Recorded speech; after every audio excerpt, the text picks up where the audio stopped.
Bismillahirrahmanirrahim. Assalamualaikum warahmatullahi wabarakatuh. Baiklah, kami dari kelompok 4 kelas sejarah akan menceritakan kisah seorang sahabat Nabi Shallallahu Alaihi Wasallam yang mempunyai fisik yang jelek tetapi menikah dengan seorang bidadari. Namanya Julaibib radhiyallahu anhu. Begitulah ia dipanggil. Namanya menunjukkan ciri fisik kerdil dan pendek. Nama Julaibib adalah nama yang tak biasa dan tidak lengkap.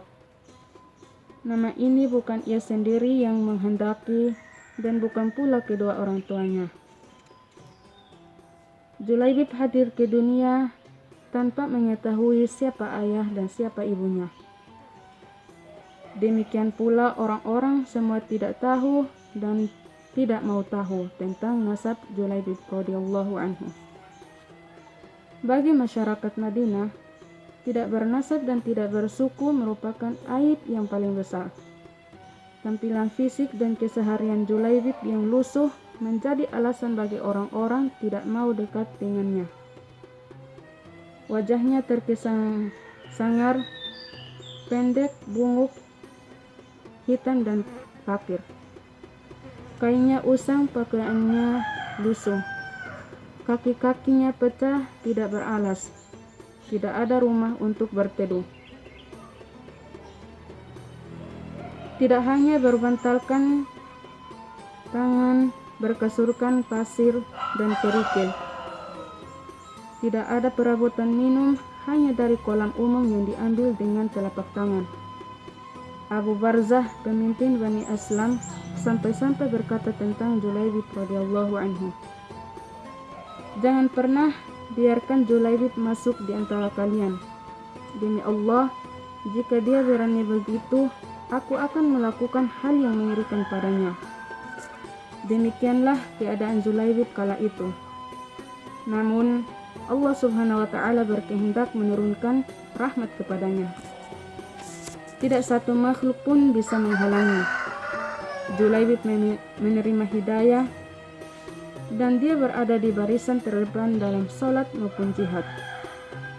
Meski hampir semua orang tetap memperlakukannya seolah ia tiada. Namun tidak demikian dengan Rasulullah Sallallahu Alaihi Wasallam, sang rahmat bagi semesta alam. Julaibib yang tinggal di Sufa, Masjid Nabawi, suatu hari ditegur oleh Rasulullah. "Ya Julaibib," begitu lembut beliau memanggil, "tidakkah engkau menikah?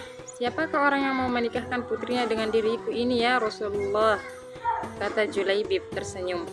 Tidak ada kesan menyesali diri atau menyalahkan takdir Allah pada kata maupun air mukanya. Rasulullah Shallallahu Alaihi Wasallam juga tersenyum. Mungkin memang tidak ada orang tua yang berkenan pada Julaibib. Namun, hari berikutnya ketika bertemu dengan Julaibib, Rasulullah kembali menanyakan hal yang sama. "Julaibib, tidakkah engkau menikah?" Dan Julaibib menjawab dengan jawaban yang sama. Begitu, 3 kali, 3 hari berturut-turut. Dan pada hari ketiga itulah Rasulullah memegang lengan Julaibib dan membawanya ke salah satu rumah pemimpin Ansor. Aku ingin menikahkan putri kalian," kata Rasulullah pada si pemilik rumah. "Betapa indahnya dan betapa berkahnya." Demikian respon pemilik rumah dengan wajah berseri-seri, mengira bahwa sang nabilah calon menantunya. "Oh ya Rasulullah, ini sungguh akan menjadi cahaya yang menyingkirkan temaram di rumah kami. Tetapi bukan untukku," kata Rasulullah. "Kupinang putri kalian untuk Julaibib," tegas Rasulullah. "Julaibib?" nyaris terpekik ayah sang gadis. "Ya, untuk Julaibib." "Ya Rasulullah, saya harus meminta pertimbangan istri saya tentang hal ini," kata sang ayah. Dengan Julaibib, istrinya menjawab, "Bagaimana bisa? Julaibib berwajah lusuh, tidak bernasab, tidak berkabilah, tidak berpangkat dan tidak berharta. Demi Allah, tidak akan pernah putri kita menikah dengan Julaibib." Perdebatan itu pun tidak berlangsung lama. Dari bilik tirai sang putri berujar, "Siapa yang meminta?" Sang ayah dan ibunya pun menjelaskan, apakah kalian hendak menolak permintaan Rasulullah Shallallahu Alaihi Wasallam? Demi Allah, kirim aku padanya. Dan demi Allah, karena Rasulullah yang meminta, maka tiada akan membawa kehancuran dan kerugian bagiku, kata sang gadis.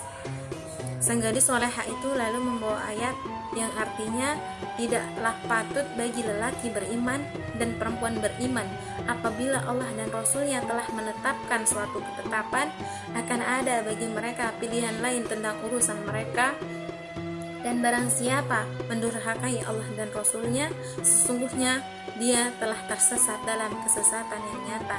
Quran Surat Al-Ahzab ayat 36. Dan sang Nabi tertunduk berdoa untuk sang gadis solehah itu, ya Allah, limpahkanlah kebaikan atasnya dalam kelimpahan yang penuh berkah, jangan kau jadikan hidupnya payah dan bermasalah. Demikian doa indah Rasulullah Shallallahu Alaihi Wasallam. Maka benarlah doa Nabi Shallallahu Alaihi Wasallam. Tak lama kemudian Allah karuniakan jalan keluar baginya.